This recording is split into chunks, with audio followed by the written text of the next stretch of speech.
www.examtechnical.com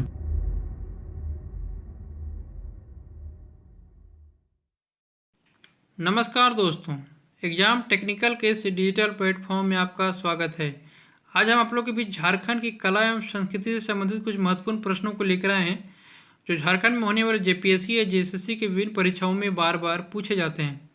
हम लोग झारखंड के टॉप 1000 कला एवं संस्कृति के महत्वपूर्ण प्रश्नों को देख रहे थे। उसी से संबंधित आज हमारे ये दूसरे सीरीज़ का वीडियो है। इससे पहले सीरीज़ का वीडियो को अपलोड कर दिया गया है। यदि आप नहीं देखे होंगे तो जा करके प्लेलिस्ट में देख लें। और यदि आप इस चैनल पर नए हैं तो चैनल को सब्सक्राइब और बेल आइकन को प्रेस कर दें ताकि इस चैनल पर कोई भी नया अपडेट किया जाए तो सबसे पहले आप तक पहुंच जाए। और यदि आपको वीडियो अच्छा लगे तो वीडियो को लाइक और अपने दोस्तों के साथ अधिक से अधिक शेयर कर दें ताकि अधिक से अधिक लोग हमारे इस एग्ज़ाम टेक्निकल यूट्यूब के चैनल पर जुड़ सके। और आने वाले समय में झारखंड में जितने भी एग्ज़ाम होने वाले हैं उन सबों का पीटी के साथ मेंस का भी विशेष रूप से तैयारी करवाया जाएगा। खासकर आने वाले समय में झारखंड सचिवालय के मेंस का पेपरों का विशेष रूप से तैयारी करवाया जाएगा। इसलिए यदि आप इस चैनल को सब्सक्राइब नहीं किए हैं तो सब्सक्राइब कर लें। चलिए शुरू करते हैं और आज का पहला क्वेश्चन देखते हैं। पहला क्वेश्चन, झारखंड किस मंदिर के बारे में यह मान्यता है कि यहाँ प्राचीन समय में सीता जी की दाहिनी जांघ गिरी थी जिसका प्रस्तर अंश यहाँ स्थापित है? तो इसका आंसर है डी, यानी माँ योगिनी मंदिर जो है वो माता सीता देवी से संबंधित है जिनकी दाहिनी जांघ यहाँ गिरी थी, ऐसी मान्यता मानी जाती है। अगला क्वेश्चन है, रांची के बुंडू में स्थित सूर्य मंदिर को पत्थर पर लिखी कविता की संज्ञा दी जाती है। इस मंदिर के शिल्पकार कौन थे? यानी सूर्य मंदिर जो है वो पत्थर पर लिखी कविता की संज्ञा भी दी जाती है। और दूसरा इसी से संबंधित पूछा गया है कि इस मंदिर के शिल्पकार कौन थे? तो इसका आंसर है सी, यानी SRN कालिया जो थे वो सूर्य मंदिर के शिल्पकार थे। अगला क्वेश्चन है, बासुकीनाथ धाम समुद्र मंथन से जुड़ी हुई है। बासुकीनाथ धाम का निर्माण किसने करवाया? इससे आपको संबंधित ये भी पूछ सकता है कि झारखंड में निम्न में से कौन सा धाम है जो समुद्र मंथन से जुड़ी हुई है? तो उसका आंसर होगा बासुकीनाथ धाम। तो इसी से पूछा गया कि बासुकीनाथ धाम जो भी है उसका निर्माण किसके द्वारा करवाया गया था या फिर किसने करवाया? तो इसका आंसर है बी, यानी वसाकी तांती द्वारा बासुकीनाथ धाम का निर्माण करवाया गया था जो समुद्र मंथन से जुड़ी हुई है। अगला क्वेश्चन, झारखंड की कौन सी मंदिर की शिल्पकला कामाख्या मंदिर की शिल्पकला से प्रभावित है? तो इसका आंसर है सी, यानी माँ छिन्नमस्तिका मंदिर जो है वो कामाख्या मंदिर की शिल्पकला से प्रभावित है।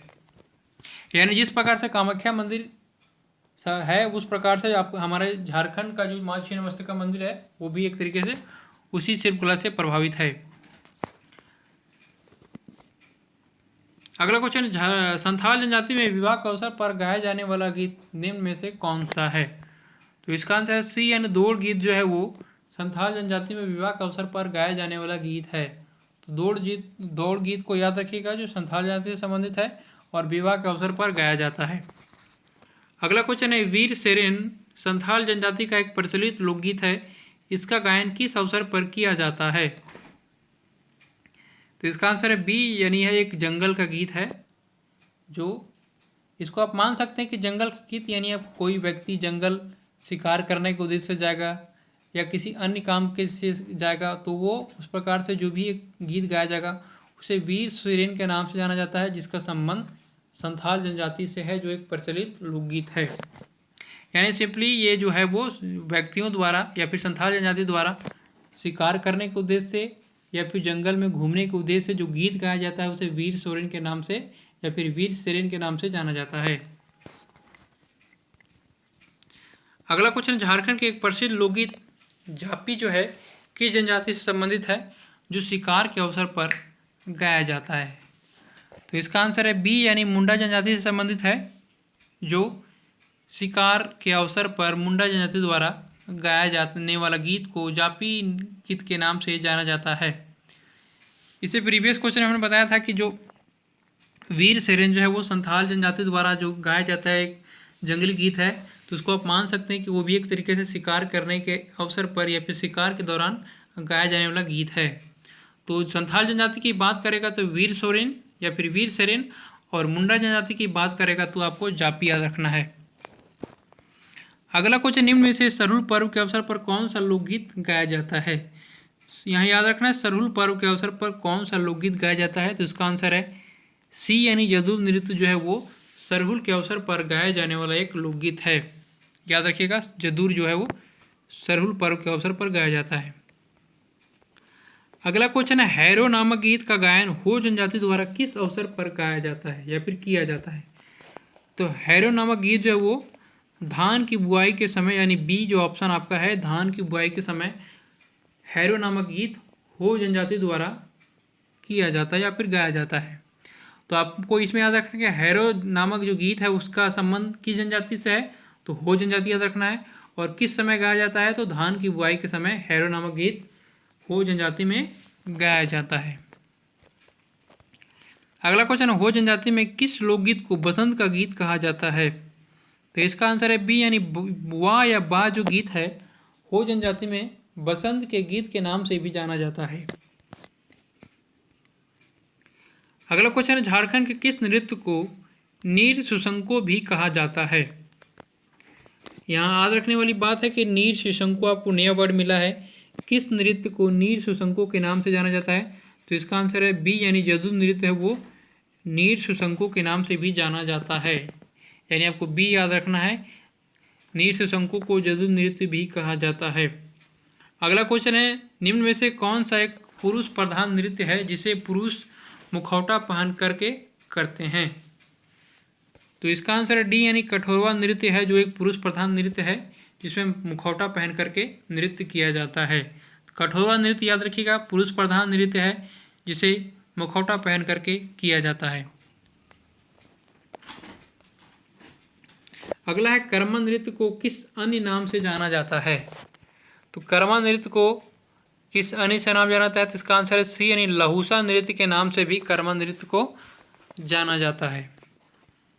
अगला क्वेश्चन है, जदू नृत्य के संबंध में निम्न में से कौन सा कथन असत्य है? यानी आपको इसमें गलत छांटना है। 4 स्टेटमेंट है, इसमें से आपका कौन एक गलत है उसको बताना है। तो इसका आंसर है सी, यानी यह केवल स्त्रियों द्वारा किया जाता है, जो बिल्कुल गलत है। तो आपको सही देखना है कौन कौन इसमें है।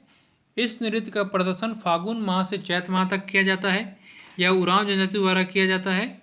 और सबसे इम्पॉर्टेंट ये है कि यह नृत्य जो है उत्पादकता तथा मातृदेवी के प्रति आदर के प्रतीक के रूप में किया जाता है। ये आपको याद रखना है क्योंकि ये क्वेश्चन पूछा हुआ है, याद रखिएगा इसको। जदू नृत्य का संबंध उरांव जनजाति से है, फागुन से चैत माह के बीच किया जाता है। और ये जो आपका है उत्पादकता, यानी उत्पादन, यानी फसल वगैरह अच्छा हो, और साथ ही मातृभूमि के प्रति आदर के प्रतीक के रूप में किया जाता है। अगला क्वेश्चन है, पौराणिक कथाओं पर आधारित छऊ नृत्य के संबंध में निम्न कथनों पर विचार करना है और आपको बताना है कि कौन कौन सही है। तो इसका आंसर है डी, यानी उपरोक्त सभी कथन सही है। सही देख लेते हैं कौन कौन है। ये झारखंड के साथ साथ उड़ीसा और पश्चिम बंगाल में भी किया जाता है। इस नृत्य में गुरुओं की उपस्थिति अनिवार्य होती है, यानी इसका जहाँ भी एक तरीके से प्रदर्शन किया जाएगा वहाँ गुरु लोग का होना अनिवार्य है। और इस नृत्य की 3 शैलियाँ प्रचलित है। तो आपको छऊ नृत्य से संबंधित याद रखना है कि झारखंड, उड़ीसा और बंगाल में भी किया जाता है। गुरु की उपस्थिति अनिवार्य होती है और इसकी 3 शैलियाँ प्रचलित है। अगला क्वेश्चन, निम्न में से किस लोकनाट्य के प्रदर्शन के दौरान मिट्टी के पात्र निर्मित किए जाते हैं? तो इसका आंसर है ए, यानी समा चकेवा लोकनाट्य के दौरान मिट्टी के पात्र के बर्तन बनाए जाते हैं। समा चकेवा याद रखिएगा, मिट्टी के बर्तन।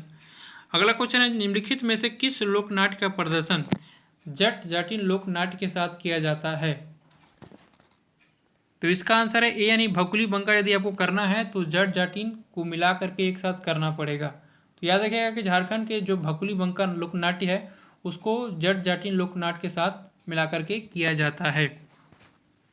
अगला क्वेश्चन, निम्न में से किस लोकनाट्य का प्रदर्शन सामूहिक गीतों के माध्यम से प्रश्नोत्तरी शैली में किया जाता है? तो इसका आंसर ए, यानी समा चकेवा जो है वो प्रश्नोत्तरी शैली या फिर सामूहिक गीतों के माध्यम से किया जाता है। इसमें प्रश्न उत्तर एक तरीके से दोनों तरीके से, एक तरीके से एक पहले एक पक्ष गाएगा फिर दूसरे वाले पक्ष वाला गाएगा, इस प्रकार से नहीं। जिस प्रकार से हम लोग अंतराक्षरी खेलते हैं उस प्रकार से लोग में एक समा चकेवा लोकनाट्य है जिसमें प्रश्नोत्तरी शैली के माध्यम से इसको किया जाता है। अगला क्वेश्चन है संथाल जनजाति या फिर संथाल परगना में नगाड़ा को किस अन्य नाम से जाना जाता है? तो इसका आंसर है सी यानी टमाक नाम से नगाड़ा को संथाल परगना या फिर संथाल जनजातियों में जाना जाता है। अगला क्वेश्चन है झारखंड में जनजाति द्वारा मनाए जाने वाले प्रमुख पर्व नवाखानी का शाब्दिक अर्थ क्या है? तो नवाखानी के शाब्दिक अर्थ का आंसर है सी यानी नया अन्न ग्रहण करना ही नवाखानी माना जाता है या फिर कहलाता है। अगला क्वेश्चन है झारखंड के निम्न में से किस पर्व का उद्देश्य वन्य जीवों तथा मानव के बीच तालमेल स्थापित करना तथा प्राकृतिक प्रकोप से समाज की रक्षा हेतु कामना करना है? तो इसका आंसर है बी यानी बुरू पर्व जो है वो प्रकृति के साथ साथ वन्य जीव और मानव के बीच तालमेल स्थापित करने के उद्देश्य से मनाया जाता है। याद रखिएगा कि झारखंड का जो बुरू पर्व है वन्य जीवों के साथ साथ मानव का जो है वो प्राकृतिक के साथ तालमेल या फिर सामंजस्य स्थापित करने के लिए मनाया जाता है या फिर सामंजस्य स्थापित करने के उद्देश्य से मनाया जाता है। अगला क्वेश्चन है खद्दी बा पर्व तथा जकोर किस एक अन्य पूर्व नहीं यहाँ पर्व होगा, यहाँ मिसटाइप है, पर्व के नाम से जाना जाता है। यानी खद्दी बा पर्व तथा जकोर किस अन्य पर्व के नाम है? तो इसका आंसर है डी यानी सरहुल पर्व को खद्दी भी बोला जाता है, बा पर्व भी बोला जाता है तथा जकोर के नाम से भी जाना जाता है। याद रखिएगा कि सरहुल को खद्दी बोले, बा बोले या फिर जकोर बोले, तीनों एक ही है। यानी सरहुल को खद्दी पर्व, बा पर्व तथा जकोर पर्व के नाम से भी जाना जाता है। अगला क्वेश्चन है झारखंड में किस पर्व में सुड्डी नामक खिचड़ी बनाई जाती है?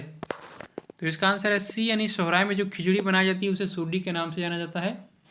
याद रखिएगा। अगला क्वेश्चन है झारखंड में सोहराय में सुड्डी नामक खिचड़ी किससे तैयार की जाती है? तो इसका आंसर है ए यानी चावल और मुर्गे को एक साथ मिलाकर जो खिचड़ी बनाई जाती है उसे सुड्डी के नाम से जाना जाता है। और आज का अंतिम क्वेश्चन है रामगढ़ का किला किसने निर्मित कराया था? तो इसका आंसर है डी यानी राजा सबल राय द्वारा रामगढ़ के किले का निर्माण करवाया गया था।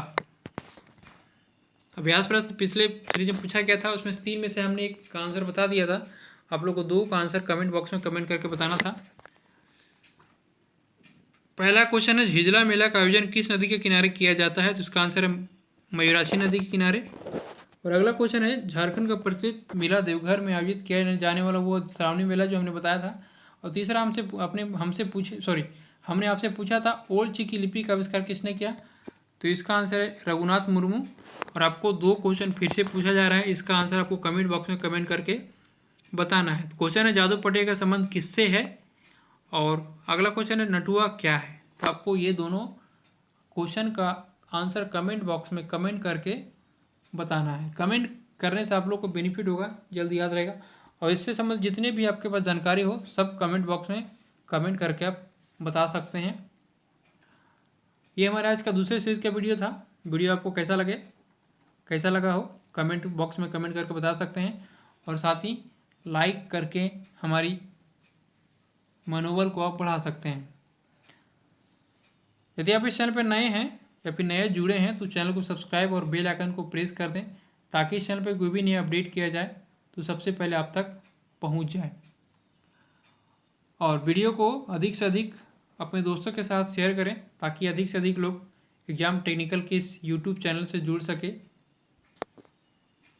और सबसे महत्वपूर्ण बात की याद रखिएगा कि झारखंड में जितने भी एग्ज़ाम होने वाले हैं, खासकर आने वाले समय में सचिवालय की लैंग्वेज पेपर का भी विशेष रूप से हमारे इस एग्ज़ाम टेक्निकल के यूट्यूब चैनल पर तैयारी करवाया जाएगा। इससे यदि आप नहीं सब्सक्राइब किए हैं तो चैनल को सब्सक्राइब और अपने दोस्तों के साथ शेयर कर दें। मिलते हैं फिर नेक्स्ट वीडियो के लिए, तब तक के लिए थैंक यू।